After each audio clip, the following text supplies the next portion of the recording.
Hey, this is Man Cave Comics. I'm long overdue to do a wall tour.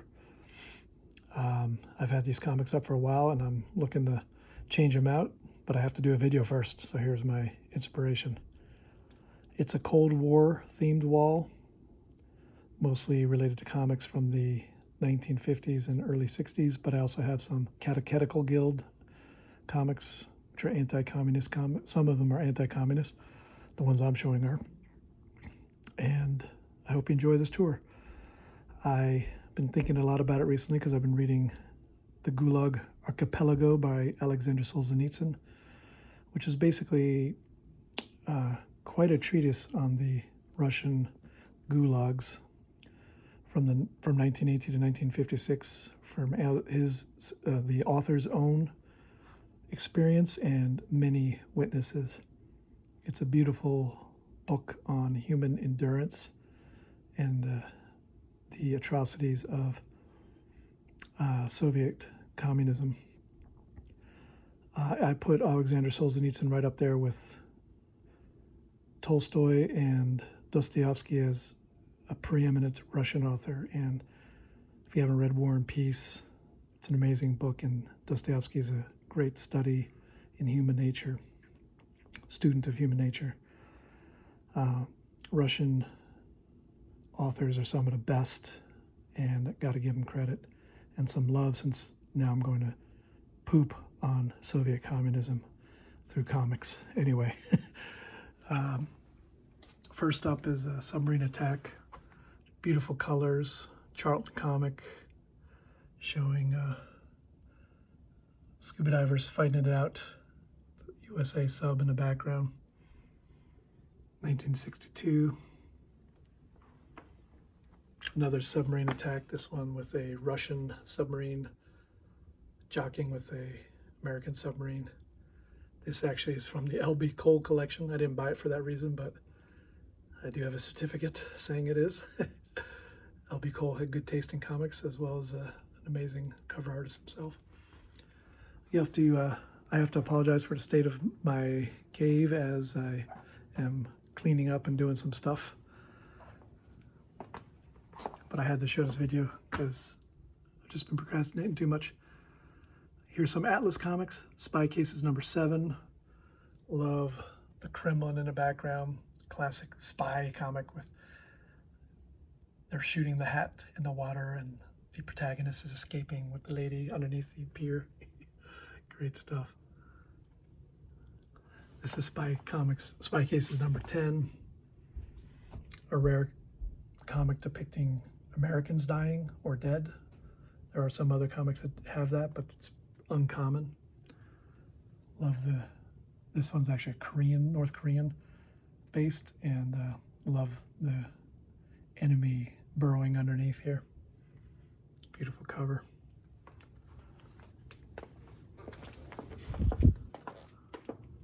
Spy Cases number 12 from 1952.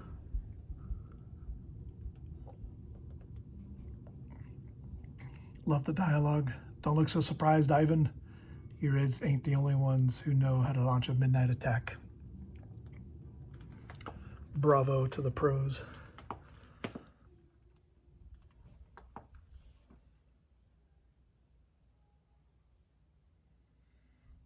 Spy Cases number 19. All right, changing gears a little bit. These next comics are from the Catechetical Guild. This one's from 1960, and it's the Red Iceberg.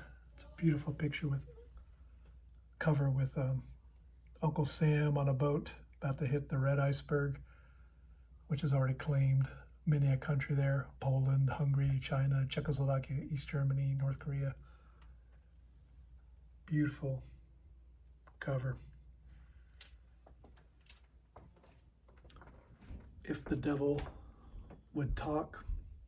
I got this wonderful comic from DS Comics. It has a few other versions. This is the one I have.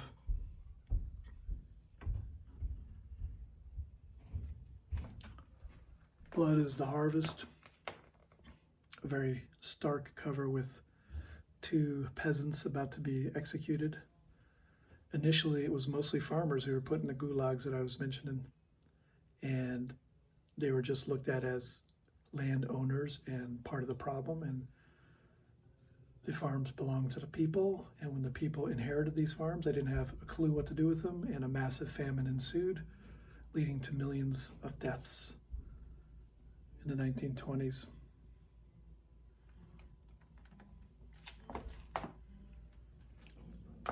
Lastly, I have Is This Tomorrow from 1947. This is the earliest one. Love the cover with the American flag, America under communism. Everybody's struggling, the fire. There's 3 versions of this. I have the most common one, which is the circle without the price. There's a circle with the price. I believe that's the least common, and then no circle at all. There's one other communist comic, which I don't have. Labor is the Companion, I think it's called. And I'm annoyed because there was one on eBay I had the opportunity to get, and I just sort of fell asleep at the switch, but I'll get it at some point. Little Al of the FBI. This is a rarity in the sense that it has Stalin on the cover. Not many comics with Stalin actually on the cover. And you also got the Soviet flag. Beautiful Ziff Davis 1950s comic, 1950 exactly for this one. Stalin's also on Catman number 3, being attacked by Catman along with Hitler and Mussolini, Hitler and Hirohito. The original Young Allies number 1 was going to have Stalin on the front. On the ads for it, Stalin is on it, but then it switched to just Hitler and the Red Skull. But it's a beautiful, uncommon comic theme here. Changing gears now to the more traditional superhero comic approach. This is Black Hawk number 66 from the early 50s. Got Black Hawk punching out a commie here. The Red Executioner. I always have to tell myself, don't apologize for the glare. Human Torch, number 37, one of the last Human Torch comics. And I give credit to Timely, which then became Atlas, as being unapologetically war-related, anti-Nazi, and Cold War, anti-Soviet era communism comics, more so than any company I can think of, at least on a consistent basis. It's easier to think of the non-war related comics than count the war-related comics. And this is a later example with the boat with the hammer and sickle, the shark, and just love it. Great black cover. Young Men comics. Got a Human Torch attacking, playing with the hammer and sickle again. Statue of Liberty in the background, New York skyline. Love it. There were 3 Captain America comics for Atlas, 76 through 78. This is 76, Captain America, Commie Smasher.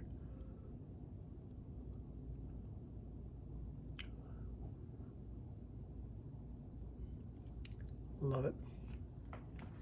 It's a 77. It's a dark cover here. Sorry, glare is killing me on this one. Again, got the hammer and sickle and the hat.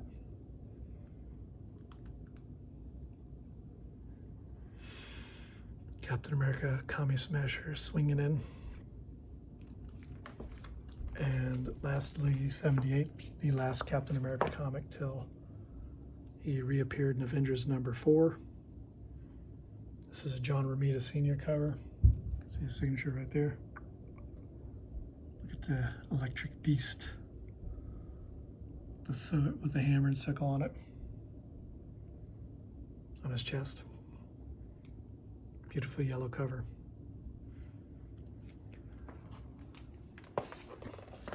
Now, Submariner, for his lack of allegiance to anybody, was sure featured a lot in the war comics and is featured more in the Cold War comics than any of the other superheroes.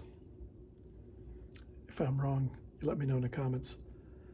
And this was the last Submariner comic, number 42, from Atlas.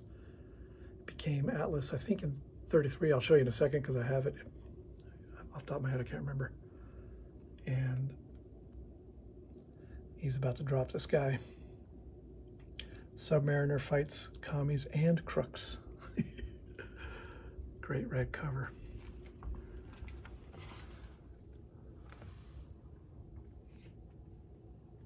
Submariner 41. Glare's off on this, sorry. He's between two icebergs fighting the commies.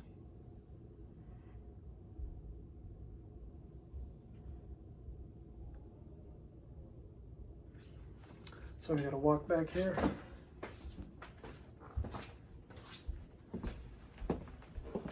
Maybe got a better, less glare view. No, still pretty bad, sorry. I'll work out the lighting on this someday, or I won't. Number 40.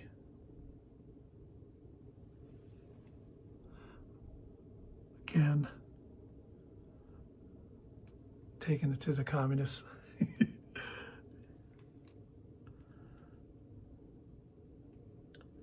Beautiful cover.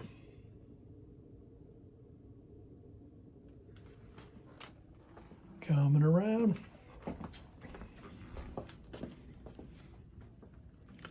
Number 39.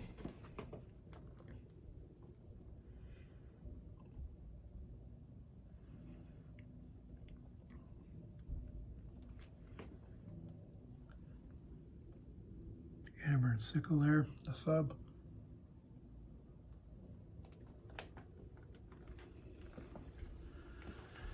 This is the one I mentioned that actually does not have an obvious communist theme. It is interesting though, it's number 38, and it is tells the origin of his wings.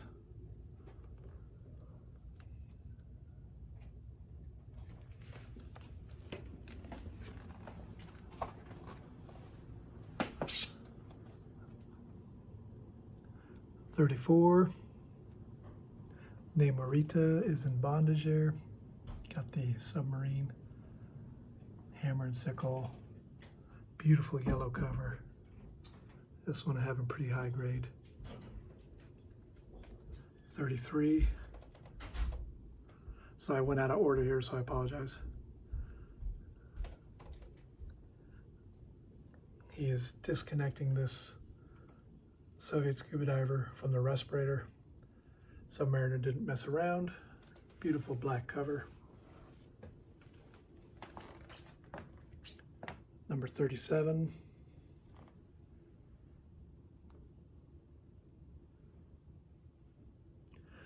Love the trade dress, the red and black.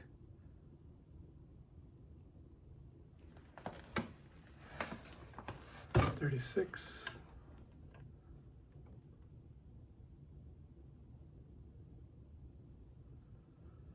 And lastly, 35 here.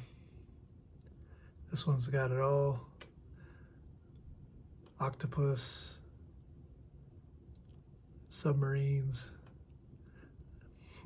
a shark in the bottom there.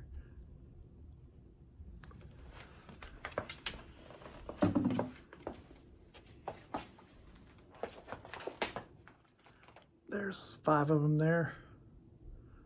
So anyways, I appreciate your hanging around. I hope you all have a great day and a great year. You take care.